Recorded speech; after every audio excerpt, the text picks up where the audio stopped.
सलातो वसलाम की निशानियां बताई गई थी कि कुतुब में, तौरात में, ज़बूर में कि आप सल्लल्लाहु अलैहि वसल्लम दो किबलों वाले होंगे, किबलतैन।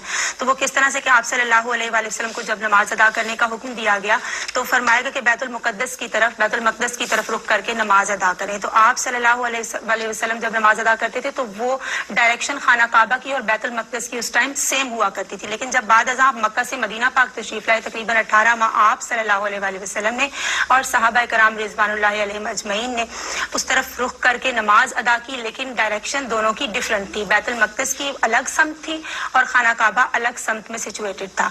तो आप सल्लल्लाहु अलैहि वसल्लम को चूंकि मक्का पाक से खास उनसियत थी, खास लगाव था, मोहब्बत और खास कनेक्शन, क्योंकि आपका बचपन वहां पे गुजरा था, आपकी जिंदगी का एक अहम फेज वहां पे गुजरा था, तो आप बहुत मोहब्बत रखते थे मक्का पाक से। तो आप ये चाहते थे, आपकी ये ख्वाहिश थी कि खाना काबा को हमारा किबला बना दिया जाए।